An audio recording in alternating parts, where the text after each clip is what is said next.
Guillaume Soro fait partie des personnalités politiques qui ne laissent pas insensibles en Côte d'Ivoire. L'ancien président de l'Assemblée nationale n'a plus foulé le sol ivoirien depuis 2019. Condamné à la perpétuité en 2021, visé par un mandat d'arrêt, l'ancien chef de la rébellion demeure insaisissable. Nos confrères du mensuel Jeune Afrique ont enquêté sur la cavale de l'homme qui continue de hanter les hautes sphères du pouvoir à Abidjan.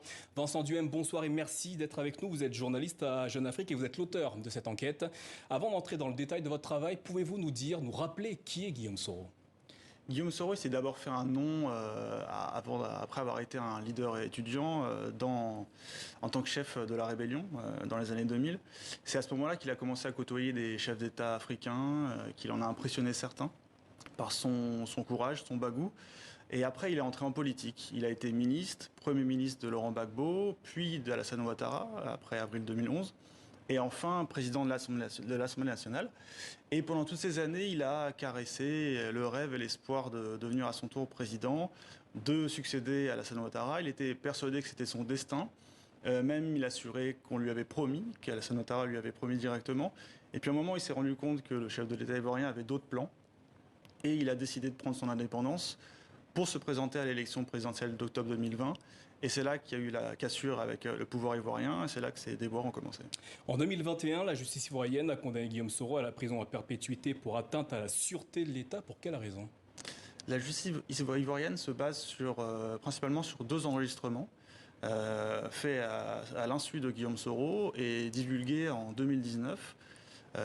Dans lesquels Guillaume Soro évoque ses soutiens dans l'armée. Il assure qu'il peut les activer à tout moment, qu'il est positionné un peu partout. Lui-même n'a jamais nié l'authenticité de ces enregistrements, mais il affirme qu'ils ont été coupés, modifiés, et surtout qu'il savait qu'il était enregistré. Et donc il a joué le jeu de ses interlocuteurs pour les pousser et savoir jusqu'où il voulait aller. Concrètement, qu'est-ce qui empêche aujourd'hui les autorités ivoiriennes de l'arrêter? Principalement la justice internationale. Il y a un mandat d'arrêt qui a été émis, mais il n'est pas appliqué et pas applicable dans beaucoup d'États européens notamment, parce qu'il est jugé politique et qu'il se base sur des fondements notamment politiques. Après son retour avorté à Abidjan en 2019, Guillaume Soro s'est installé à Paris, mais selon vous, quelques temps plus tard, les autorités françaises lui ont fait savoir qu'il n'était plus le bienvenu. Que s'est-il passé? Il a fait trop de bruit, il a été trop bruyant, on l'a trop vu et surtout il était un peu trop offensif. Il a critiqué à plusieurs reprises Emmanuel Macron, sa politique africaine, ses prises de position en Côte d'Ivoire. Et puis c'est à Paris qu'il a appelé l'armée ivoirienne à se soulever contre Alassane Ouattara en novembre 2020, après l'élection présidentielle contestée. Là, c'était la goutte d'eau. On apprend dans votre enquête que l'ex-premier ministre ivoirien s'est rendu à Dubaï entre avril et juin l'an dernier, au point d'attirer l'attention des services de renseignement ivoiriens. Qu'est-ce que cette destination a de particulier? Dubaï, c'est depuis quelques années un point de passage obligé de l'élite africaine, notamment pour ses opportunités d'affaires et aussi parce que c'est un hub central au Moyen-Orient. Pour les autorités ivoiriennes, il s'agissait de savoir s'il avait des connexions sur place, d'où il venait, où est-ce qu'il allait. Et c'est pour ça qu'elles ont interrogé les renseignements à Dubaï pour essayer d'avoir un peu plus d'informations. Vous expliquez également que Guillaume Soro s'est rendu en toute discrétion à Moscou, c'était entre juin et juillet 2022. Pourquoi ce voyage a-t-il retenu votre attention? Bon, il faut dire que personne n'est interdit, aucun homme politique n'est interdit d'aller en Russie, mais dans le contexte actuel, se rendre à Moscou, rencontrer les vice-ministres des Affaires étrangères, c'est pas anodin. Il y a un contexte mondial particulier et sur le continent, une guerre d'influence entre la Russie et la France, et donc c'est un peu un positionnement politique. Votre enquête sur le fantôme Guillaume Soro souligne également ses liens avec Assimi Goïta, le président de la transition au Mali.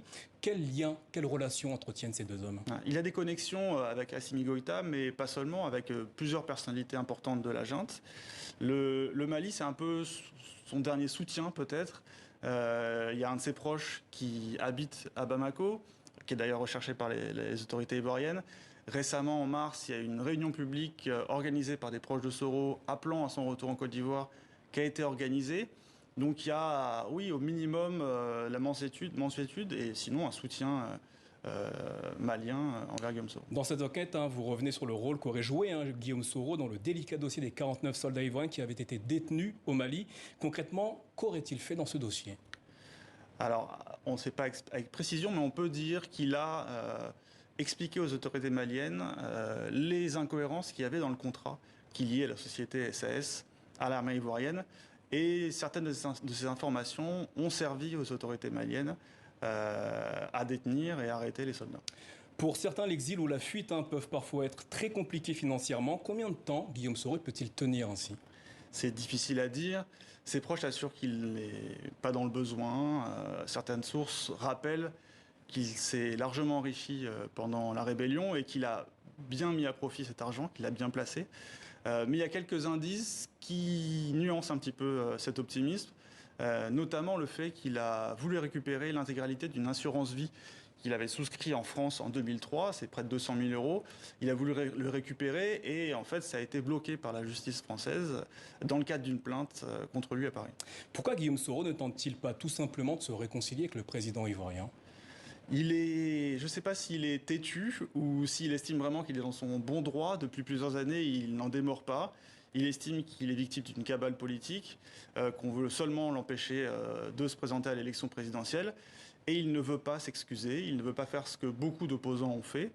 Il reste droit dans ses bottes. Pourtant, le pouvoir ivoirien ne cesse de plaider en faveur de la réconciliation nationale. Charles Blagloudé en a bénéficié. Pourquoi Guillaume Soro ne pourrait-il pas en bénéficier?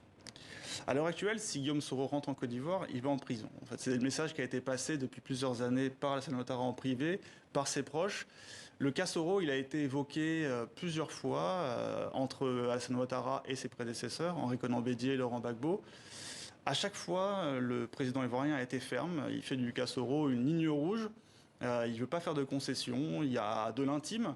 Il s'estime trahi. Ça fait plusieurs années que ses proches lui assurent que Guillaume Soro est derrière des tentatives de déstabilisation. Parfois, c'est légèrement avéré, d'autres fois non. Mais il y a de l'intime au-delà du factuel. Vincent Duhem, merci d'être venu nous parler de votre enquête dont le titre « Un fantôme nommé Guillaume Soro » est à lire dans le mensuel Jeune Afrique ainsi que sur le site jeuneafrique.com. Merci à vous. Merci.